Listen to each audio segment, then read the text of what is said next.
Hello friends, मैं महेंद्र मायल। आज हम बात करने वाले हैं फ्रूट रिपेनिंग के बारे में। तो दो तरह के फ्रूट्स होते हैं, एक क्लाइमेट्रिक होते हैं, एक नॉन क्लाइमेट्रिक होते हैं। तो क्लाइमेट्रिक फ्रूट की बात करते हैं पहले हम।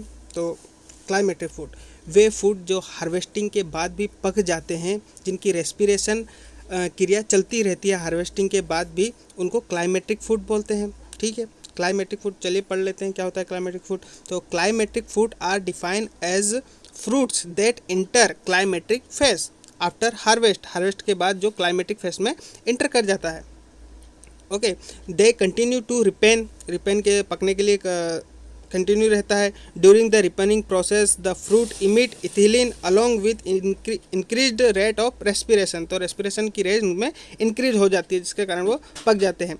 Rib fruits are soft and delicate and generally cannot withstand rigors of transport and repeated handling. These fruit are harvested hard and green but fully mature and are repained near consumption area. इनको harvest जब किया जाता है hard और green में कर लिया जाता है, और अगर नियरली कंज्यूम्ड एरिया हो तो वहाँ पर इनको मेच्योर के टाइम में इनको हार्वेस्ट किया जाता है।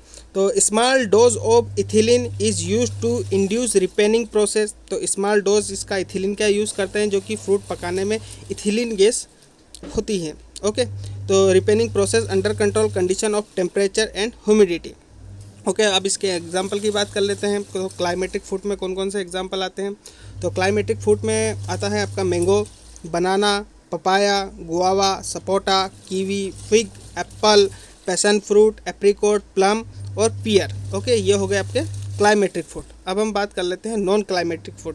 तो नॉन क्लाइमेट्रिक फूड वे होते हैं जिनको हार्वेस्टिंग के बाद जो रेस्पिरेशन रेट होता है वो कम हो जाता है, ये खुद स्वयं नहीं पकते हैं, तो इनको नॉन क्लाइमेटिक फूड कहते हैं। चलिए पढ़ लेते हैं। Non climacteric food when harvested do not ripen further. Non climacteric food produce very small amount of ethylene, small amount में इथिलीन प्रोड्यूस करते हैं, जिसके कारण ये पकते नहीं हैं। And do not respond to ethylene treatment. There is no characteristic increase rate of respiration और प्रोडक्शन ऑफ कार्बन डाइऑक्साइड। ठीक है, तो इथिलीन और कार्बन डाइऑक्साइड को प्रोड्यूस नहीं करते, जिसके कारण ये पकते नहीं हैं। तो ये नॉन क्लाइमेटिक फूड हो गए। नॉन क्लाइमेटिक फूड के एग्जाम्पल की बात करें तो इसमें ऑरेंज, मौसम्बी, kinnow, grep fruit, grapes, pomegranate, लीची, वाटरमेलन, चेरी, रसबेरी, ब्लैकबेरी और स्ट्रॉबेरी आते हैं। ठीक है, ये आपके नॉन क्लाइमेटिक हो गए। Okay, thank you. फिर मिलते हैं नेक्स्ट वीडियो में।